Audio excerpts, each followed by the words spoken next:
Hi guys කොහොමද welcome කියලා පිළිගන්න හැමෝම අදත් මම ගෙනල්ලා තියෙන අලුත් තැනින් වීඩියෝ එකට. අද මම ගෙනල්ලා තියෙන රෙකෝඩ් ඔෆ් රැග්නොක් සීසන් 1 එපිසෝඩ් 10.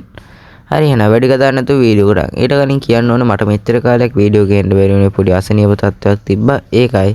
හරි ඉතින් අපි මේ නිවාඩු කාලේ ඉස්කෝලේ නිවාඩු දුන්නනේ අන්නේ නිවාඩු කාලය ඇතුළත රෙකෝඩ් ඔෆ් රැග්නොක් වල සීසන් 1 එකත් ඉවර කරලා ඒ වගේම සීසන් 2 එකත් ඉවර කරන්න බලාපොරොත්තු වෙනවා. හරි එහෙනම් වැඩි කතා නැතුව අපි කෙලින්ම වීඩියෝ එක පැත්තට.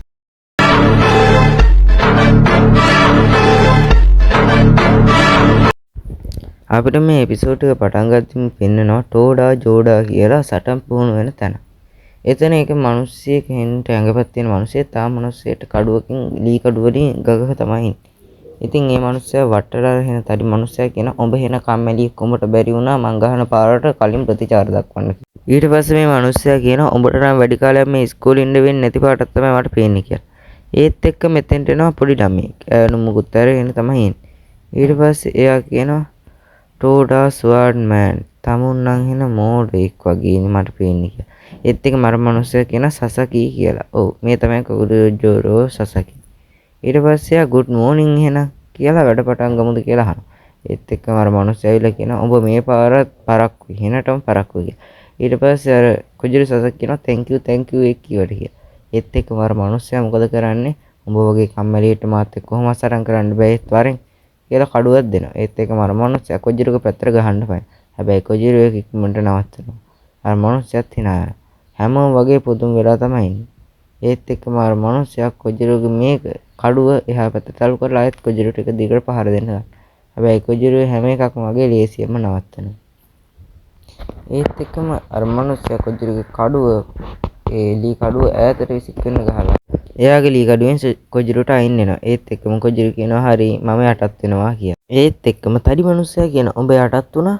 ඔන්න ඒත් එක්කම අපි මේ කොජිරු කියන ඔව් ඔයා වින්න කගේ කට්සු කියලා. ඒත් එක්කම අර මිනිස්සයා අපේ කොජිරුගේ බෙල්ලෙන් අල්ලගෙන මෝඩය උඹ යටත් වුණා. උඹ කොහොමද යටත් වෙන්නේ? උඹට බෑ එහෙම යටත් වුණොත් කවදාවත් හොඳ වෝරියර් කෙනෙක් වෙන්න. ඒ වන්දියට තෝ තමයි මේකේ ඉන්න ලොකුම පරාජිතයා කියනවත් එක්කම එතෙන්ට එනවා. එයා එතෙන්ට ඇවිල්ලා කියන ඔයා වගේ බ්‍රීතිං ස්ටයිල් එක නාස්ති කරගන්න එපා මේ වගේ මෝඩෙට කියලා කියනවා. ඒත් එක්කම අපිට පෙන්නනවා මේ තමයි අපේ මේ කොජිරු සසකිගේ තාත්තා. ඒ වගේම මේ ටෝඩෝ පාසලේ අයිතිකාරයාගේ බාල සහෝදරයා කියලා. ඒත් එක්කම අපිට මේ ටෝඩෝ පාසලේ අයිතිකාරයා පෙන්නනවා. මේ තමයි එයා. එයා කියනවා කොජිරෝ ඔයා වගේ හොඳ ඔයාට වේගයක් තිබ්බට ඔයාගේ ශක්තිය චුට්ටක් අඩුයි. ඔයා තව ටිකක් පුහුණු නම් ඒක හොඳට කර හැකියි කියලා. ඒත් එක්කම කොජිරුත් කියනවා ඔව් මම ට්‍රේනින් වෙන්න තමයි ඉන්නේ. එහෙනම් දැන් මේක පටන් ගන්න කියනවා. ඒත් එක්කම එයා කියනවා ඔයාට මේක එකමන්ට කරගන්න පුළුවන් වෙයි කියලා. හැබැයි අපි මේ කොජිරුගේ තාත්තා නම් කොජිරුට පොඩ්ඩක් කෑ ගහලා වගේ කියනවා තමුන් මෝඩෙක් වගේ නම් හැසිරෙන්න එපා කියලා. ඒත් එක කොජිරු කියන හරි මං එහෙම කරන්නම් කියලා. ඒකටත් අර මනුස්සයා කොජිරුගේ තාත්තයි බයනවා. ඊට පස්සේ අර වයසක මනුස්සයා කියන ඒකට කමන්නේ කොජිරු ආ පුහුණු වෙලා හොඳ ස්වර්ඩ්මෑන් කෙනෙක් වට උන්න හැකි.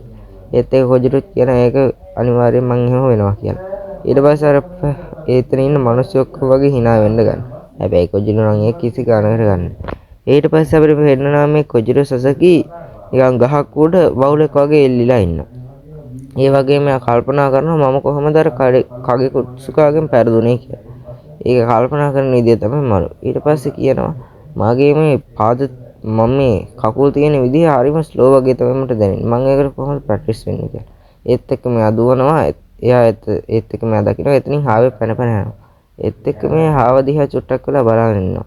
ඒත් එක්ක මේ අපේ කොජිරු සසකිත් ඒ හාව වගේ එතනින් පැන යන්න ගන්නවා. එයා ඒ හාව වගේ පැන ඒ හාව යන පැත්තටම යනවා. දිගටම යනවා. අවසානට අර හාව පැනලා කන්ද පාමුලුනොත් බිමට පයින්නවා. කොජිරුත් පයින්නවා. මං හිතන්නේ හාව නම් සෙත් අපෝච් වෙන්න ඇති. ඊට පස්සේ අපිට පෙන්නනවා මේ කොජිරු කොහම හරි අර කන්දෙන් ආයෙත් නැගගෙන එනවා. ඒ වගේ මේ හාවත් අල්ලගෙන තමයි එන්නේ. ඊට පස්සේ ආ ඉර බහගෙන යන දිහත් බලාගෙන ඉන්නවා. ඊට පස්සේ ආ කියනවා හාමස් නම් පොඩ්ඩක් රහ පාට තමයි මට පේන්නේ කියලා. ඒ කියන්නේ මේකයි හාවව කාලා. ඒ වගේම ඊළඟ සීන් එකේ පෙන්නනවා මේ නායකුයි ගෙම්බෙකුයි සටන් කරන දිහා මේක බලාගෙන ඉන්න. ඊට පස්සේ පෙන්නනවා මේ නාය අර ගෙම්බව කෑවා විතරයි. එතෙන්ට උකුස්සෙක් කැවිලේ උකුස් සරණ ආව උස්සගෙන යනවා. ඒක දිහා කොජිරු හරිය ආසාවෙන් වගේ බලාගෙන ඉන්නවා. ඔන්න ඊට පස්සේ අපිට පෙන්නනවා අපේ මේ ටෝඩෝ පාසල. ඒ වගේම අපිට පෙන්නනවා අර තඩි මිනිස්සයා ආයෙත් ප්‍රැක්ටිස් කර තමයි ඉන්නේ. ඉතින් උන් එතෙන්ට වෙනද වගේම කොජිරෝ පරක්කු වෙලා එනවා. හැබැයි කොජිරුව දැක්කහම අපිටත් පුදුම හිතෙනවා. ඒ මොකද කිව්වොත් කොජිරුව පොඩ්ඩක් කුස ගිහිල්ලා වගේම පොඩ්ඩක් වෙනස් වෙලා තමයි ඉන්නේ. ඒක දැකලා අර මිනිස්සයත් පුදුම වෙලා වගේ තමයි ඉන්නේ. එයා අපේ කොජිරුවගෙන් එකපාරට මහනවා තමුන් කොහොමද මේ 6 මාසෙකින් ওই වගේ වෙනස් වුනේ කියලා. ඒත් එක්කම අපේ කොජිරුව කියනවා මේ තමයි මගේ හાર્ඩ් වර්ක් එකේ ප්‍රතිඵල කියලා. එතකොට තමයි මේ මිනිස්සයාගේ මූණ බලන්න ඕන. ඔන්න ඊට පස්සේ අපිට පෙන්නනවා අපේ මේ කොජිරුව ඒ මිනිස්සයා ගාව ටික ටික ඇවිදගෙන එනවා. ඇවිදගෙන එනවත් එක්කම අර මිනිස්සයා කියනවා මාත් එක්ක ෆයිට් කරන්න කොජිරුව කියලා. ඒත් එක්ක අපේ කොජිරුව කියනවා බෑ බෑ මට ඔයත් එක්ක ෆයිට් කරන්න බෑ. මොකද මං අනිවාර්යෙන් පරාද වෙයි. 146 පාරක් මාව පරාද කරන්න කියලා. ඒත් එක්ක මර මිනිස්සයා මොකක් කියනවත් එක්කම කොජිරුව කියනවා ආය නම් මන්ට එච්චර පරාද දෙන්න ඕනේ නැහැ. හින්දා මම යනවා. මට ඔයත් එක්ක සටන් කරන්න බෑ කියලා. ඒත් එක්ක මර මිනිස්සයාට පොඩ්ඩක් තරහ ගිහිල්ලා වගේ මා විහිළු කරගන්න එපා කියලා කොජිරුවට ගහන්න එනවා. හැබැයි කොජිරුව එහා පැත්ත හැරලා මිනිස්සව කපනවා. නෑ නෑ. මෙයා මේ දකින්නේ ඉමේජිනේෂන් එකක්.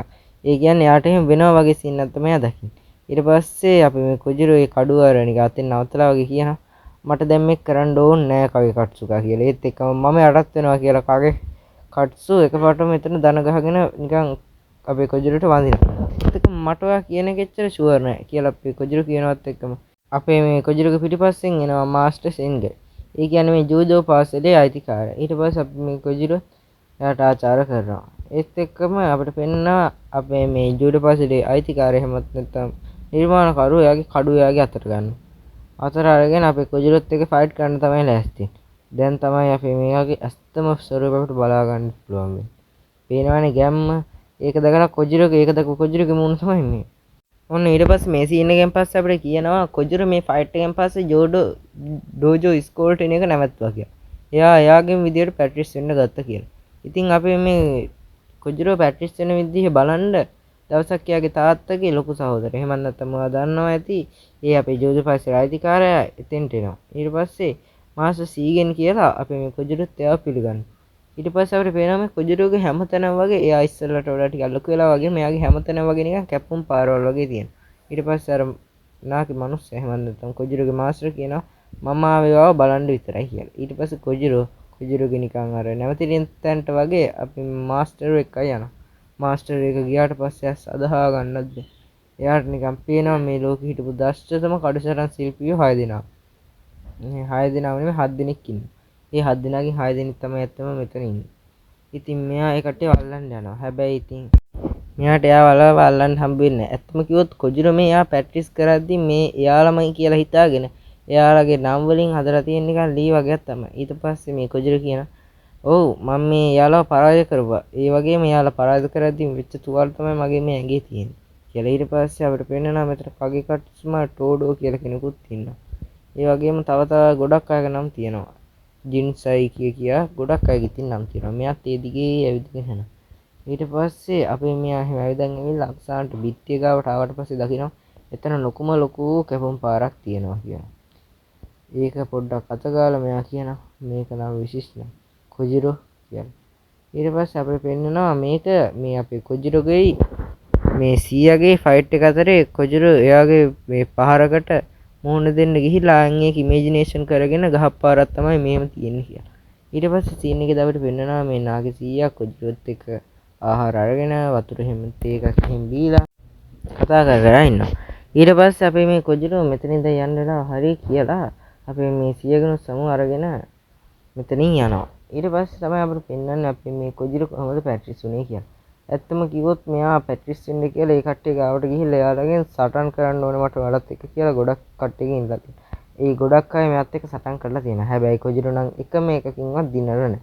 එයා අවසානට සටන් කරලා තියෙන්නේ 100 කෙනෙක් වගේ කෙනෙක් එක්ක. එයාගේ පාරවල් දෙක තුනක් කාලා කොජිරෝ බිම් මැදකට වැටෙනවා. හැබැයි කොජිරෝ මේකකින්වත් සැලෙන්නේ නැහැ. එයා දිගටම පුහුණු වෙනවා. අන්න එහෙම පුහුණු වෙලා දවසක් එයා දියල්ලක් ගාව පුහුණු වෙවි ඉතින් එතනින් නිකන් සැලලි හිණියෙක් වගේ කුටින් පියාඹනවා. කොජිරෝ යාගේ කඩුව වැනුවා විතරයි කෙලින්ම සැලලි හිණිය දෙකට කැවිලා යනවා. ඉතින් ඒ මරුණු සැලලි හිණියවත් පුච්චගෙන කාලා තව සත්තු වගේකුත් පුච්චගෙන කාලා මෙයා කියනවා මම වෙන්නේ නැති මේ ලෝකේ ඉන්න ශ්‍රේෂ්ඨතම ලෝසර් කියලා. ඉතින් අන්න ඔහොම තමයි අපි මේ greatest loser in the world කියන නම අපි මේ කොජිරෝ සසකිට හම්බුනේ. ඔන්න ඉතින් මේ කොජිරෝ සසක කතාව ඉවර වෙනවත් එක්කම අපිට ආයෙත් පෙන්නනවා අපේ මේ වල්හල්ලා ඇරීන එක. අර වතුරෙන් පිරලා තියෙන වැටීන එක. ඒක අපේ පොසයිඩන් නෙවෙයි කොජිරෝ තමයි ඉන්නේ. කොජිරෝ ඉතින් ඉස්සෙල්ලා වගේම තාම බිම් වාඩි වෙලා තමයි. දැන් නම් කොජිරෝට මේක ඇති වෙලා වගේ. කොජිරෝ එකපාරට මෙතනින් නැගිටින ගමන් කියනවා දැන් නම් මට මේක ඇති වෙලා තියෙන්නේ. හැබැයි මම විශ්වාස කරනවා මට මැරෙන්න ඕනේ නැහැ කියලා. එහෙනම් දැන්වත් මාත් එක්ක සටන් කරන්න කියලා පොසයිඩන්ගේ පැත්ත හැරලා කියනවා. ඒ වගේම කොජුට තව දෙයක් කියනවා. ඒ තමයි තාමත් channel එක subscribe කරේ නැති උන් subscribe කරපිය කියලා. හරි එහෙනම් ඔන්න අදට මෙතනින් මේ එපිසෝඩ් එක මම නවත්තනවා. එහෙනම් ඊළඟ එපිසෝඩ් එක ළඟදිම අරන් එන්නම් කියන ගම. අදට මම යනවා මේ animated